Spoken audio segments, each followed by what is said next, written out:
This is Blocks to Flow, the space where learning, living, and leading return to alignment. Hosted by Kohila Sivas. Together we reconnect, restore, and rewire the missing link.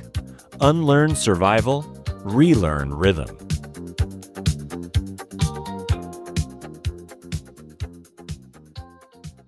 Welcome, Coach Molly. How are you doing today? I am well, thank you so much. It's a good day.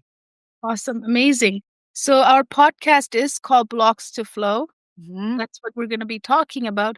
But I always like to start our podcast with our session with a breathing exercise. I think with us being all so busy, and we so learn to say the busy word so many times in a day, right? During the day, we need to really bring ourselves here. So I wanted to ask you, what is one of the breathing exercises you love doing to bring yourself here and now? Oh my gosh, there are so many, but one I did with my students yesterday was basically an equalizing breath where you breathe in for 3 and out for 2.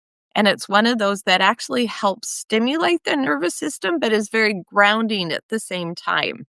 Okay, can we And try? so it's real simple, right? So we breathe in for 3 and out for 2 and in for 3 and out for 2 and in for 3,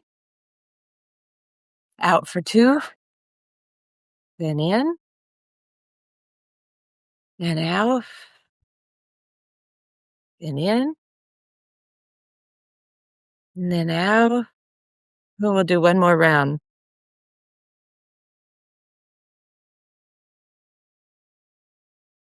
Perfect. Ah, yes.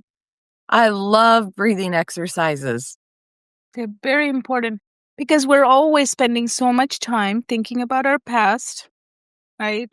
Or so much time thinking and predicting and creating stories about our future, except we're not here. Right here is the only moment we have. It's so important to be here. So welcome. Thank you for that exercise. I think people listening to it will find when we do these exercises, it brings so much calm and clarity, doesn't it? It does. And that's what we need so much is grounding.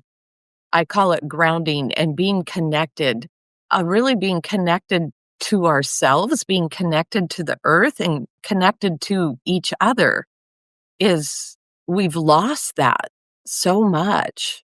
Yes, absolutely. So, Coach Molly, you have been a teacher before. Now you're a Blocks to Flow coach. Mhm. But I wanted to take you back to when you were younger, when you were going through the school system. There was something that was missing for us, and we know that it's missing now for our students and whoever is going through. Can you pinpoint what that was for you? What was missing in the system that you grew up in? I think several things missing, but I think one big thing for me was not understanding how I learned.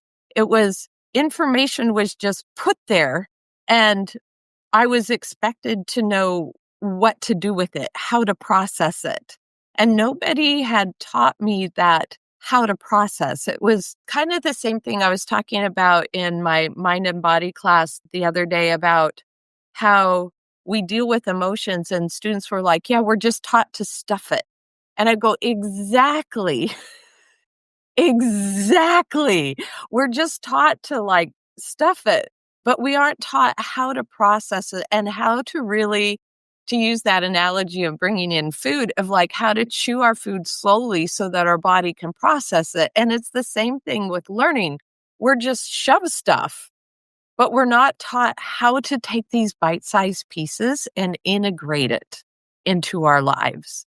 And I looked at some of my friends who were really smart and were capable, and they just seemed to know how to do that. But for the vast majority of us, I don't think we knew how to do that, and nor were we taught how to do that. We were just expected to know Yes, how to and do that is the biggest missing link to this day, that. Mhm. because we're our living system. Mhm. We're all different. We know that for fact, right? Because we all have different fingerprints, right? There's not one to match yet. That's what we hear. So how is it possible that we can all learn the same way? We can't, and we don't. So what did that do for you as you were growing up? What did that do? Like, you were receiving all this, you were stuffing it in as much as you can. What does that do for a person? I always felt like I was a deer in the headlights. I always felt like I was missing something, and there's this franticness of like, "What am I missing?" And really then what happens is, for me, I thought I was stupid. Mhm. It was like, "Well, I'm not smart, I'm stupid, I can't learn, I'm not gonna be able to do this, I'm not gonna be able to go to college, I'm not gonna be able to survive college." I had a high school counselor tell me that. I'm like, I can laugh now, but I go, "Oh, but this is a serious problem." And I don't think it's really any different today than it was for me. Because again, we're the school system is we're shoving even more information at these kids. Yes. And there was you were at that time we had less distraction than now, Mhm, right? Less mhm. problems that we didn't face the problems that some of our students and parents are facing these Oh, days. we didn't have social media. Yeah. So we We didn't didn't have this have a phone constant. attached to us 24/7. So there was no constant input of good or bad messages. Sometimes it's majority of the time it's crap, right? What we're Mhm, absorbing is crap. Many of us are right. We have to filter it. But how many mhm, of us? If I'm already feeling stupid, like you mentioned, I also felt stupid growing up. If mhm. I had social media, I think it would have fed me how I am stupid more because Oh, the algorithm would have picked it up. absolutely. So then Yes. I would have been a major stupid person, right? Yes. And that's what's scary is and I find my teens, have just their anxiety level has just Mhm. crept up and up and up, and they're constantly looking for ways to get out of anxiety. And one of the ways now with Chat GPT, they're like, "Oh my gosh, I don't have to worry. I don't have to figure it out because I can use Chat GPT to figure it out for me." Mhm. So we're not helping. We're actually just putting in another Band-Aid. It's no difference than, I guess, taking a pill for something, but we're not really finding the issue. We're not actually solving the problem. We're just putting a Band-Aid on it. Yeah, and for this kind of feelings, using ChatGTP, we have to be very mindful because ChatGTP will always agree with what you're saying, right? A lot of the time. And then a lot of the time, it's telling you things that are not true. So you have to ask, are you sure about this? And it'll say, I'm sorry, I made a mistake. So there are mistakes that's being caught by it. So we, Mhm. as a young people using it, we might take it as if it is truth, 100%. Right, right, because we don't know any better. We Yes. don't know.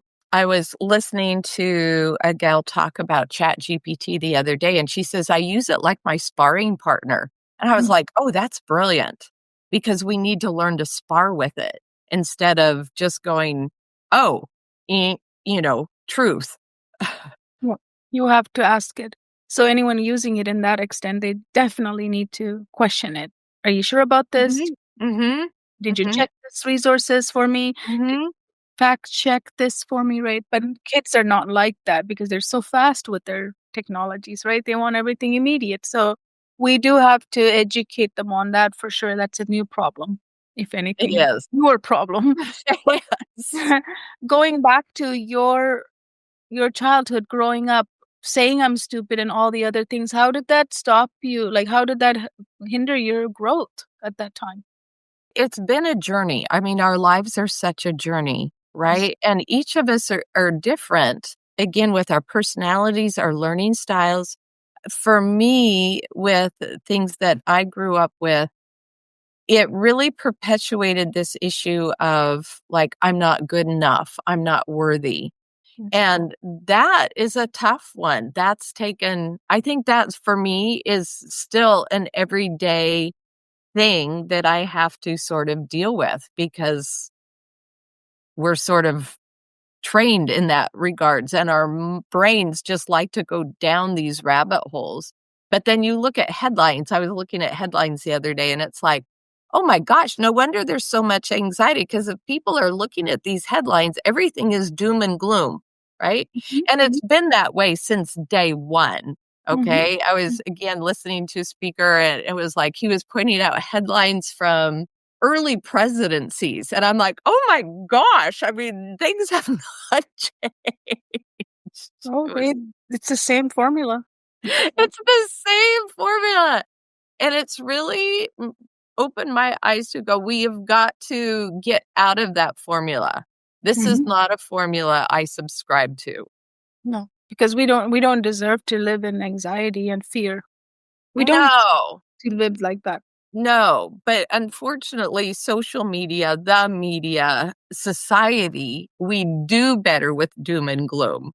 Well, Or it's we not that we focus do better. We focus on it. We like to focus on it. because it gets our attention. Like if Yes. I say, something good today on social media, right now I go post something good, that'll have less than if I say, this is happening, this is going to happen, guess what's happening? Like that type of fear involved post will get more attention than if I say I'm feeling really great and I've worked on myself and I'm great. Like I actually could prove it. It will be less. Oh, It'll yes. Yeah, people won't comment on that, and they maybe gave it a like, but that's about it.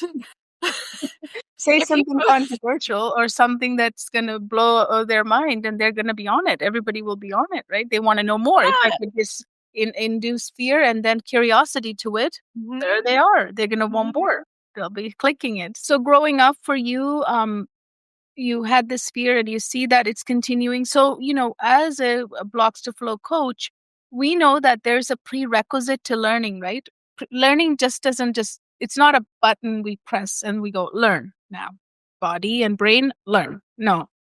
There's this whole journey to get to that place of, that state. So tell me, like, what were you, when you were growing up, what was it that was missing for you in that readiness to learn phase? What was it that you were looking for? What did I you learn? had a lot of blocks, and some of that, there was emotional blocks, there was nervous system blocks.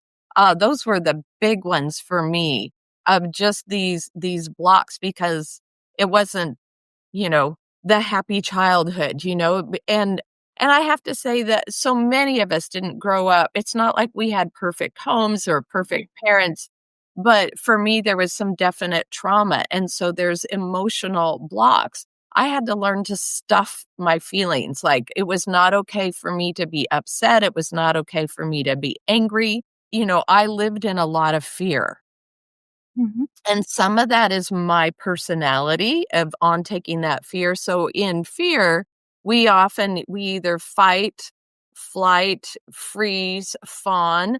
Mine was flight, freeze, and fawn. Like, oh my gosh, I did something wrong. So what can I need to make it better. I need to fix it. And it wasn't that I'd really done anything wrong, right? It's, But you were made so to believe. You were yeah, I was made to believe that it's like, oh, this is all my fault. And it's like, oh my gosh. So I'm in this constant flight and freeze and fawn mode. And it took me years to recognize that. And all of a sudden, when I look back and go, the times that I flourished in terms of my learning were times when I realized that I wasn't in those modes. Mm-hmm. And it was like, oh. So a funny example is, at one point for my 50th birthday, I decided just before that, it was a few years before, I decided I wanted to do a triathlon. I didn't know how to swim. Here I am, an adult. I don't know how to swim. So I'm like, you know what? I'm going to sign up for a triathlon. And then I promptly signed up for swim lessons. And I was excited because it was like, I want to do this. And I overcame those blocks of those freeze, the flight, because it was like, this was something that I really wanted to do. And nobody, thankfully I have a really supportive husband. He's like, you do whatever you want to do, with that. And it was just amazing. I learned to swim. I did triathlons. And for my 50th, I ended up doing a half Ironman. And that was amazing to feel like I had accomplished that, learned that, and did that. Yes. And I look back on those moments, and there's many of those where I went, yeah, because I wasn't in flight or fight mode. So you got into what we call the flow state, right? Hmm. It started to flow. But that's not a state you just command. It's not a commanding. It's not a button. It's not a command. It's not somebody else is going to bring it on. We have to look at this as a living system of subsystems. I'm working with all my subsystems that makes my soul express as Kohila, yours as Molly, anyone watching as who they are, right? But if we are suppressing it, doubting it, and living in fear, those systems are not in alignment. They're not activated. So we're No. suppressing them all. So in those moments, we are going to be in one of those states that you talked about, right? You're going to be trying to run away from things. You're going to want to freeze. You're going to want to zone out. You want to listen to your old stories or make up new stories that don't align with what you want in life. All the time. Yeah. All Yeah. the time. Yeah. One of my favorite books is The Four Agreements. I'm sure you've read that one, but it talks about being impeccable with your word. It talks about don't assume anything. Don't take things personally. Oh my gosh, I think that's one of my biggest How things, can right? you not? How can you not? It's happening to us, right? How can you not? Right, Person. right. Yeah. And so it's like, even this morning, I'm dealing with a couple, emails that I got of parents not happy about certain things. And it's amazing how much my mind wants to chew on those. And I have to go, Molly, stop. Don't take things personally. Mhm. Do my best. Be that flow, be that water. I think about when we're in flow, about being that water and just flowing around the boulders. And this morning I was laughing because when I think about that, I thought sometimes people want to throw rocks, right? And it's like, okay, well, they're going to throw rocks. Well, I'm going to flow around those rocks. Yes. Yeah. But Because I you keep moving. Yeah, you have to keep moving. And that But this is it's a skill. It's a learned skill. Yeah. This is not something I think we're innately born with. Well, I think we can be born with this, but it's taken out of us quickly. Yes. Yeah. So- And so we have to fight to bring it back. Absolutely. So as you were growing up and getting into this flow, signing up for this races that you just talked about, what was that shift? When did that shift happen for you? Like, what was the major, is it a turning point, or is it a slow, gradual believing in yourself, unblocking yourself? What was it? I actually have a favorite scripture verse. It's from 2 Timothy. It's like, God has not given us a spirit of fear, but of power and of love and a sound mind. Mm. I clung to that verse. Mm. That I will not have a spirit of fear. Mm. So you declared it. I declared it. Beautiful. And I would get in the water, and I was really fearful of swimming in a lake. I think I'd watched too many horror just movies as a kid. Like, I was like, oh my God, what if I find a dead body or something? I don't know. It's just like, And it was like, I would go and I would repeat that verse just, like a drum in my head. Da, da, da, da, da, da, da, da. And every day I would just swim a little bit longer in the lake. A little bit longer, a little bit longer, a little bit longer. And I just had to gradually work up to that. Yes. And that's important. You were self-coaching yourself. You had this saying that you got onto, and then you were saying it, and that helped you keep going, right? So in our school system right now, many parents are struggling, many students are struggling because we are expected, as we're coming into the classroom, as ready to accelerate, ready to achieve. Let's go. Here's the curriculum. Let's perform. But we are missing the prerequisite to that, which is the readiness, which we call it the readiness OS. It's a system that you have to design before entering the school building. You got to have all of this. And then you sit on the desk and then you're ready to go like a car would go, right? So, you've been doing this work with many students. Everybody wants their child to perform, get good grades, write better paper, get good in math, right?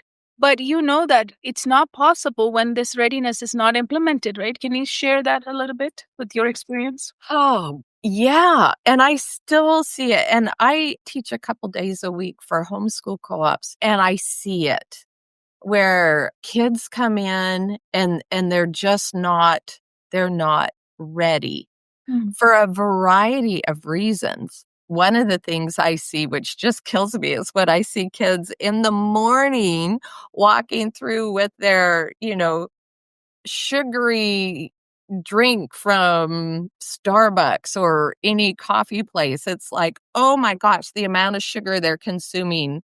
I mean, that does not get your brain ready to learn, Mhm. the constant having their phone, and I see it, they're not supposed to have phones in class, but I see them and I'll call them out. There's not that, but also it's a before that of just Kohila, we've just lost so much connection. They've grown up, these kids have grown up rooted to their phones Mm. and rooted to social media. The other night, my husband and I went out for dinner, and I wanted to cry because there was a parent sitting with their child at the restaurant. The parent was looking at their phone, and the child had headphones on and was looking at their screen at the restaurant. Mm. And I really thought about that. That parent is probably thinking they're doing something really cool. They're taking their kid out to dinner, Spending money. Yeah. spending money. I spent time with them, but they weren't really spending any time with them. There was no connectedness. Mm. And that's what I feel like we have lost so much. We are so busy. And in the area that I live in, it's like, oh my gosh. I mean, there's a constant bombardment of things that these kids are supposed to do in order to get into college. Mm. And by golly, you better not only get into college, but you better get a scholarship. Okay. Mhm. I have one of my high school counselors, her parents expect her to get a perfect SAT score. Mm. Not just a good SAT score, a perfect SAT score. Mhm. That Lot of just pressure. makes my heart break. Pressure. Pressure. Pressure to perform without readiness. Without readiness. Because all we've taught these kids is get up and achieve. Yep. Just do it. Like little robots. Yeah. And then no wonder after they get into college and university, many students struggle heavily, right? And then during their adulthood, as young adults, they struggle heavily because they have not developed the soul expression yet. They didn't know how to get themselves ready yet. They were forced to perform. Mm-hmm. Now they are stuck. A lot of Mm-hmm. people we see are stuck. And I was stuck as an adult too because I didn't get any of that, right? So, as a holistic neurogrowth success coach and a blocks to flow, coach yourself, how do you see it helping others and how did it help you? Oh, let me start with how it helped me. Mhm. Because I think if we can't help ourselves, then we can't really help No, others. And absolutely. if it's practice what we preach, right? It's Yes. like if I'm going to teach somebody how to run, for example, then I better be a runner. Yeah. No. Yeah. It's Welcome. yeah, right? So for the blocks to flow for me, it was really recognizing that it was like, oh, oh, my nervous system was really blocked growing up. My emotional system was really blocked growing up. Yes, in a sense, I have fixed things, but recognizing what I fixed was this big aha moment. And there was this big release for me of really going, oh, that's it. I really understand why I stuffed. I really understand why I had an eating disorder. I really understand now those things. I had been able to monitor and go, okay, I'm better. But now there's this realization of the why, the understanding. And why is that important, Molly? That understanding. What did that do for you, for your inner work? Really released it. Yeah.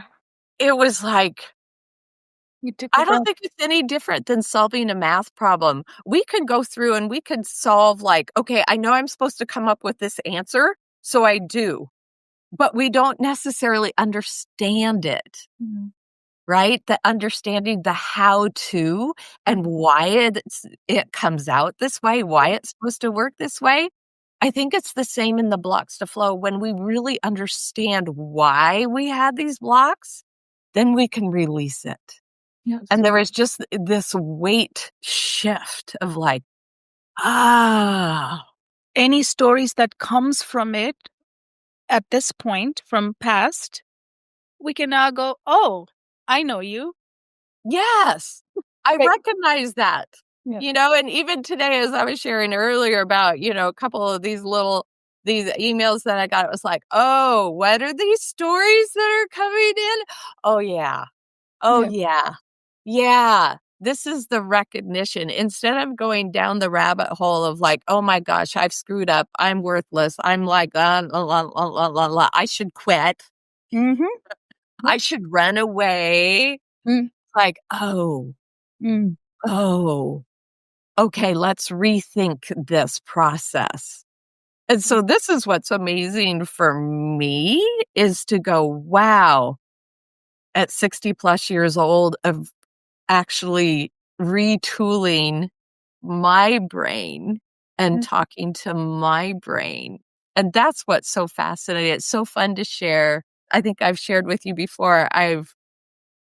I'm designing a new class this year called Mind and Body, the Science of You, that incorporates anatomy, physiology, nutrition, but also the mental wellness tools that we have with blocks to flow, like, breathing techniques and talking to our brain. And so I'm really being vulnerable with my kids and sharing some of these things that happened to me growing up and going, these are why I'm sharing these tools with you. This is why we breathe. This is why we talk to our brain. And it's really amazing. One of my classes is really just, I feel that connectedness with them, but it stems from me having to be vulnerable and share with them. Yes. Because they have to see, here's an older person than me Mm, who's saying that going through life like this. That's why, after we become adults, we're now searching for the next personal development, the mhm. thing, right, that we need so that it can fix us again. Because as we go through the school system, because we're not given this readiness, we then go into acceleration mode right away.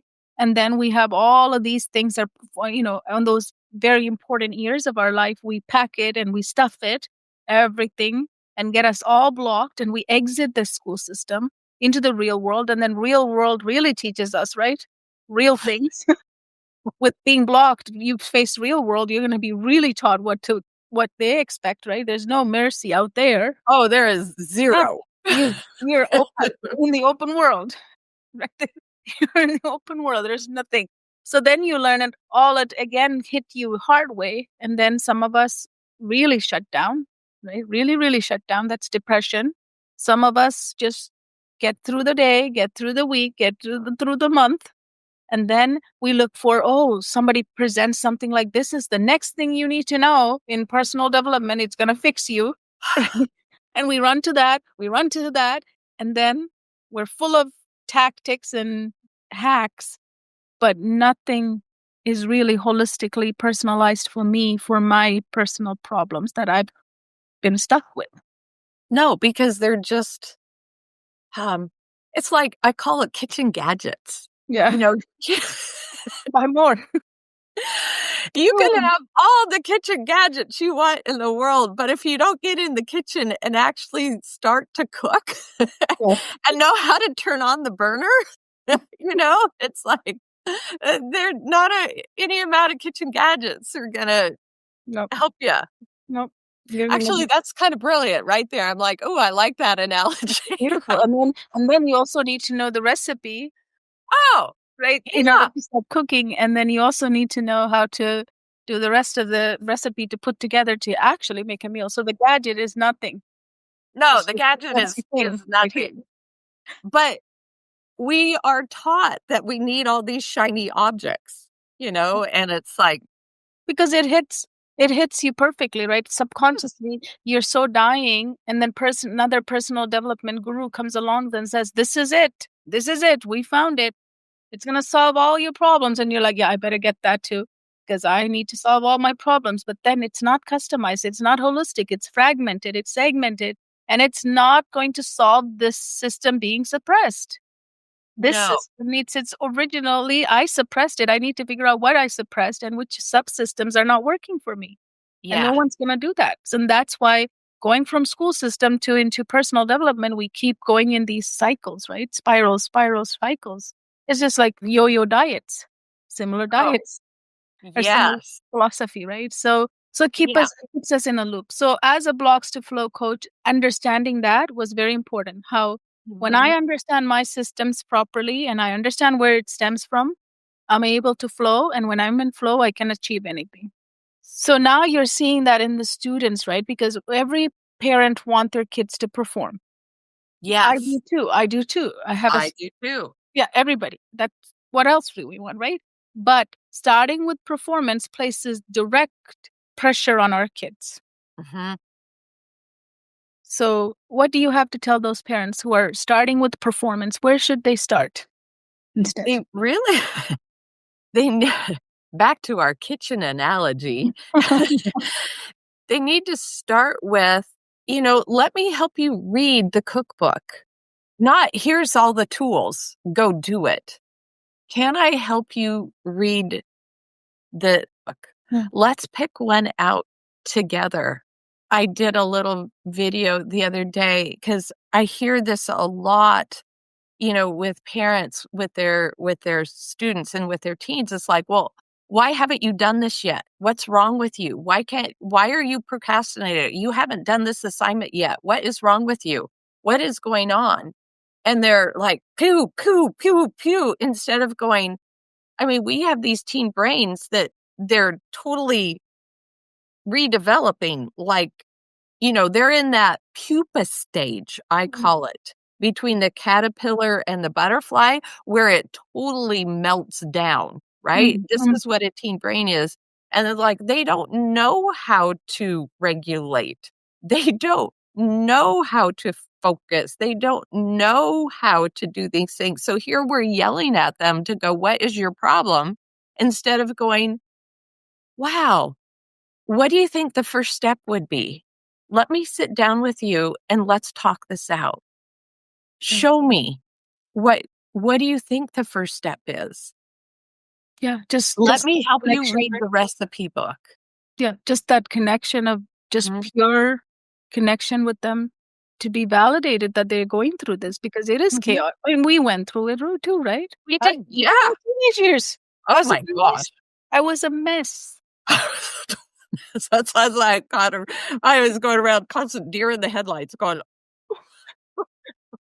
And how can I run away from this? Or, right, every time something came along, how can I escape this? What is the possible doors here? Right, that was my figuring out stage. Run away! Where are the doors? Exit doors. Show me the exit doors. Oh my gosh. Totally. And, I think what's hard is, Kohila, we're a little bit older, and I'm seeing these younger parents, again, they've grown up now too with phones. And so they don't know either. Yeah. So this is where it's like, this is honestly one of the biggest reasons when I found Blocks to Flow, when I found the learning success, codes, it was like, oh my gosh, I literally wanted to reach through my computer and go, this is it. This is what we need. Yes. This is what I need, not Yeah. only for myself, but to be able to help others. Because when I'm watching my kids come in my classroom door and I know they're not ready to learn. I love science. I mean, I am a science teacher, right? I absolutely love it. But if they're not ready to learn, it doesn't matter how many bells and whistles. I can stand on my head. I can do all these things, but they're not going to take it in. No. They might by force, by stuffing it like we did. And then where the stuffing goes? Nowhere. It goes in and out. I mean, how many times did you and I cram for an exam and we hoped it would stick in there for at least an hour till we could go take the test and it was like, gone. I Right? stuffed it enough so that I sometimes tell my brain, do not even move, because if you move, something might fall out. Stuffed. Oh God. Oh, good. Yes. And that's how we made it through, right? We did it. But I go, that's a survival technique. It's not a thrive technique. It was a survival technique. Yeah. And it There's doesn't a big difference, I think, between survival and thrive. Yes. Yes. Knowing ourselves how to study. At that state, if somebody would have shown me, looked at me and recognized that I'm doing this and shown me, like, here's how you can learn and here's why you're learning. Here's what you need to do to get into the state of learning.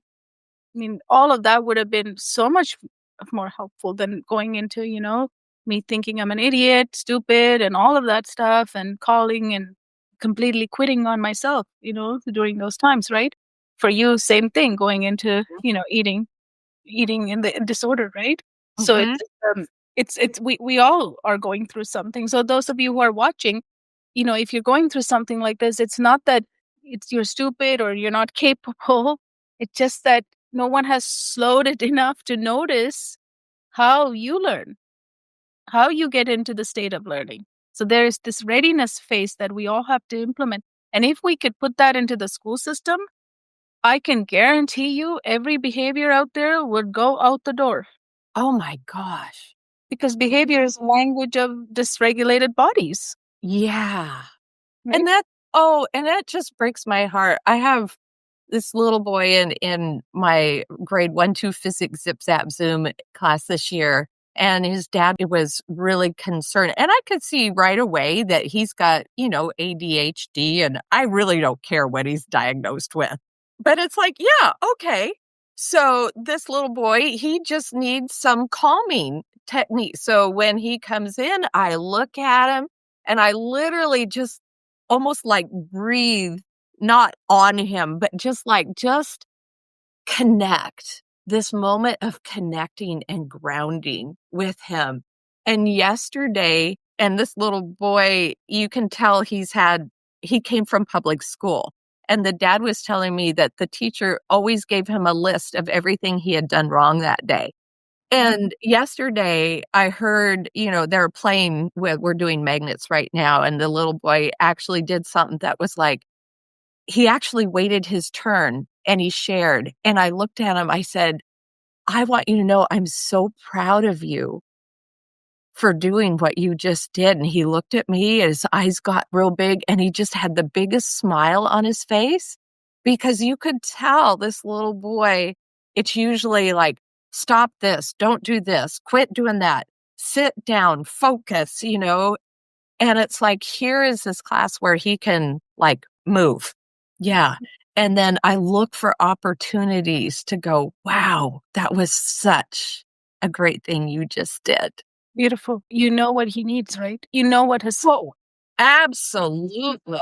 when we know what he needs and Mhm, provide, he's gonna respond beautifully mhm. back to us, And right? he's responding beautifully, Yeah.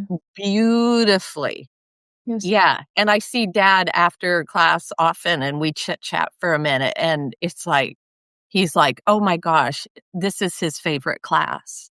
Beautiful. But I think a lot, it's not just, it's the whole embodiment of like, there's movement. He can move. He's not told to sit in his seat constantly. There are times I go, buddy, I need you to sit. Can you sit right here for me? But I'm not yelling at him, or barking at him. Sit down. Yeah. Yeah. Right? There's That everybody needs a little bit of redirecting, and also Oh, we're part of a absolutely. group. We're part of a group, so there's a group norm. When he's in that state already where he's being connected to you as a Mhm, teacher up at the front, he's going to respond really well. Those little expectations you need to set mhm, up in order to ground him, right? He needs grounding and mhm, guidance. All of mhm. our kids need that. And that's what happened with the gentle parenting, is that we are giving so much attention, but none of it is grounded attention. None of it is pure guidance. It's basically we're panicking as we're doing things, and we're preparing environment that are not sustainable to prepare for our kids. Our kids need to adapt to the environment. We cannot continuously create an environment that fits them. So our job as parents is to help them, adapt into an environment as they enter that environment. And that's what gentle parenting right now is a problem with, that is we're not allowing our children to learn how to adapt into an environment. Yes. I read an article the other day just on that topic, and it was about we're not teaching our kids, there's anxiety. And it's like we are always going to have things that happen, right? We have to learn how to deal with that anxiety as well. And so this article was talking about with the gentle parenting where it's like, oh, well, let me take this anxiety away from you. Oh, this assignment is too hard. Oh, well, let me email the teacher and get you out of it. And I'm like, whoa, okay. No. And I've seen that. And I've had that happen to where I had a student last year, 3/4 of the way through the year, her mom said, well, no, this is, yeah, not the class. We're just not going to deal with it. Okay. And we can't go from one end where being hit and punished was the only way to parent, to other pendulum swings all the way to the other end. And then now we're at, let me just take care of everything that's going to happen in your life. And may also let me protect you, and also let me prepare the environment so that you never have to face anything, is not going to suitable, because real world is pretty, you're out in the open in the real world. You can't create environments continuously. You're going to be tired as a parent to creating environment for your kids like that. And I have to admit, I'm actually guilty of some of that because of the way that I grew up. I wanted to just be able to not have to have my kids like have some of these things that I went through. And now I recognize looking back that it was like, oh, yeah, I probably, swung a little too much the other way. Thankfully, I have a wonderful spouse that is, again, we are a good balance, but I can see it's like, wow, it's really easy to go the other direction. And it's like, no, let's find that middle ground. And granted, we're always Yes. doing We're this. But balancing. yeah. Boundaries and Mhm. boundaries are being established. But the most important thing, even if a gentle parenting is watching, we're not blaming anybody, because Mhm. we care so much, and we need to care so much because Mhm. we're kids, right? And this world is changed a lot. I can see why the parent has this anxiety to make sure every environment is good, which is really good, because that's what Mhm. I had a little young person in my life Yeah, like that too, because I know there's a lot of danger that we can't even see anymore. It's hidden, right? right. Everything is so hidden. But the thing is, our job, as our ultimate job as parents, is to make sure we're grounded in good energy, and then we're guiding our child with that energy so they feel the calmness, not chaos. If I'm parenting from chaos or any fear, I'm automatically inducing that to them. Like, it's energy transfers, right? We cannot do that. So first calm here and then lead.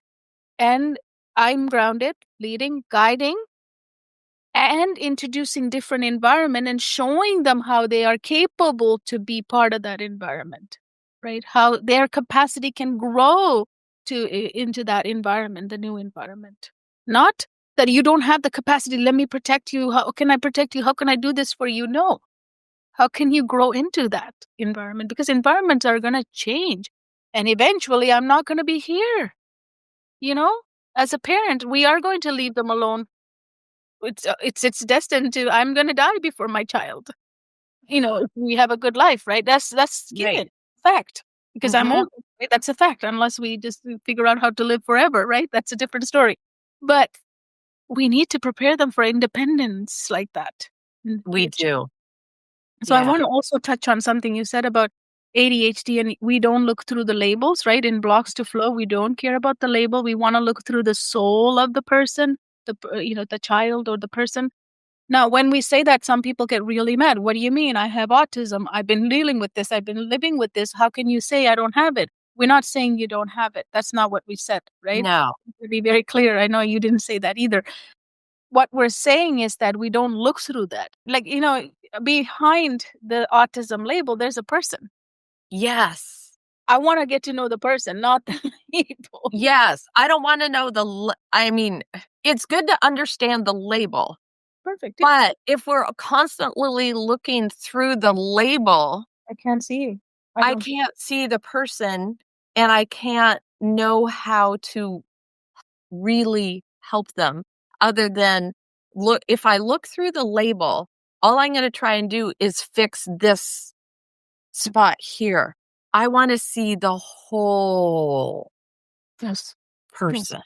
And even with every person with autism, you are different behind the label. Oh my goodness. No person Yeah. is the same, right? Yeah. And if you have ADHD, behind that label, you're different. Yes. And we know because we worked with thousands of people to know Yeah. this, that it's never the same. So It's that's why never- we say we don't look through those labels. The labels are important when it comes to strategies, Yes. right? And hack, but Yeah. that needs to be in acceleration, not in the readiness stage. Correct. Don't look through those labels. That's what we mean. If you're watching and thinking, what do you mean you don't look through the labels? Labels are great, but they do not show me who you are. Right. Right? It's important. It's important, very important to know the difference. And I want to ask you, Molly, what was the hardest thing or pattern to break when you were moving through and moving into flow? I still think I'm breaking patterns. Yeah. It's always the work. Always. But I honestly think one of those hardest ones to break is that pattern of immediately going, I'm not good enough. It was so embedded, right? It was It's so so embedded. And so if something I remember when I was waiting tables, you can have umpteen amazing good tables and you have one bad table. And oh my gosh, that's what I focus on. That's what we're taught to focus on is that one bad table. It's like having a splinter. It's like, oh my gosh, you have one little splinter and you just focus on that splinter and you forget the other 99% of your body. And that to me is a tough habit cycle to break. And to not look at that one little thing and have it basically say, well, my body's ruined. Mhm. Mhm. Beautiful. Yeah. Yeah. So now you have ways to kick that out. I do. And it's amazing because it's like, okay, wow, let's reframe this. How can we look at this differently? Let's talk to our brain. Let's do some breathing. You know, and that's what's so nice for me is to have these tools because again, it's like, well, I better practice what I preach, right? Of going, oh yeah, ding, ding, ding, ding, ding, ding. It's also so much more fun now to work with myself though, because I just laugh. Oh, there we are. Oh, you haven't been Yes, home for a while. You come back again. Oh, yeah, yeah. And what's really cool for me is to realize it takes less and less time. Yeah. I mean, it used to take me like a month, and now it's like, oh, I can recognize this pattern like in a day. Yes. And you're gonna get it in the snap. Yes. Yes. And that's what's really amazing. And I have to share too, because this was amazing for me too, is I had been on antidepressants for a very long time. And I'd get off and it was like, oh my gosh, I'd get back on. And I just thought, this is something I'm going to need. Mhm. And going through the blocks to flow, and I think when it came to really understanding and releasing and recognizing these patterns, there was a shift enough that I went, I don't need these anymore. Mm, beautiful. Love it. And I can't say that will work for everybody, but for me, that was, and I've been off them now for a couple years. Beautiful. And I got, wow, that to me is true healing, Oh. where we get down to the root and go, we help, again, that true healing of being able to give ourselves these tools, give kids these tools, give parents these tools. Yes. I was talking with a parent the other day. She said, I'm just about ready to lose it. Mm. Just about ready to lose it.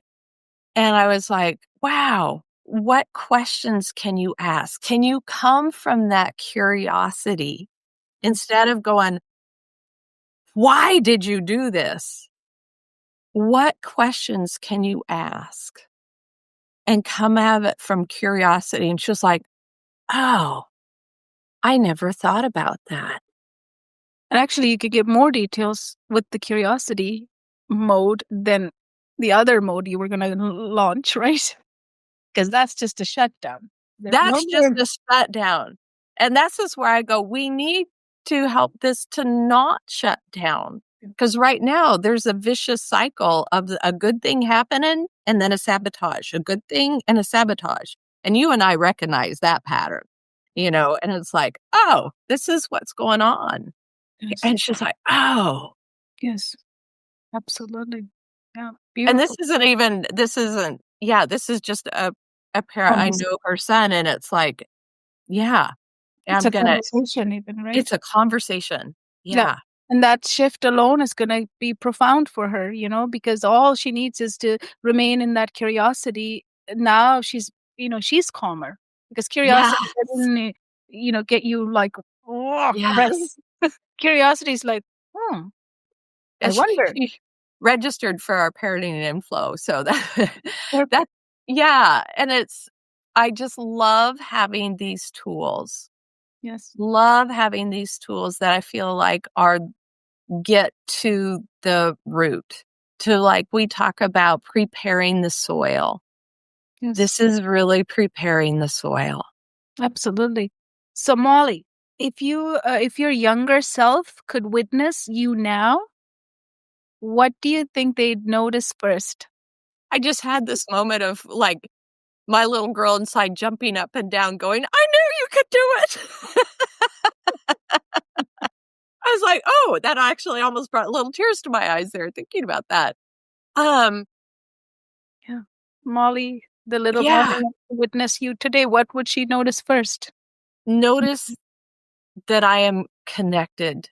Notice that I'm not in flight and fear mode, that I'm not in freeze mode, that I'm not stuck. Yeah. She'll enjoy your flow. Yeah. Yeah. And feel the calmness, right? Even knowing you for the past, 2.5 years now almost? Yeah. Yeah, Just just can't believe that. yeah, the time. Really? Time I just know. Yeah. But even knowing you then and now, just the Molly that I see, just taking another stage, in her life. Just Thank it's you. different. It's different, calm and everything. So for our listeners, right, if they could take one simple action today to step closer to alignment and feel the flow, what can they do? One simple thing they can do. One simple thing really is connect to your breathing. I would love people to sit and just breathe for a minute Mm. and literally calm the chatter in their brain, because our brains are like, I also tell people, it's like, if you can, go outside and walk barefoot for a minute in your yard if you're capable of doing that. Not everybody has a place they can do that, right? But or at least go outside and Yes. look up. Look at the clouds. Remember when we were little kids and we'd look up at the clouds? Yes. Absolutely. Yeah, because then we're grounding ourselves and we're connecting with nature. Yeah. And even barefoot, and when we're sitting, sometimes our feet are not touching the ground, right? Even like completely putting pressure on it and touching all points of it gives us a sense of connected to Mhm, whatever it is. But if you do it mhm. outside, it's even beautiful. And if it's a soil, it's even better, right? Even if you can. But I find that when I'm not touching it at all, like sometimes I like to sit cross-legged, right? Like I like to sit like Yeah, meditative pose. Like even I was sitting right now and I changed my position. But the minute I put it, I get this sense of grounding. So yeah.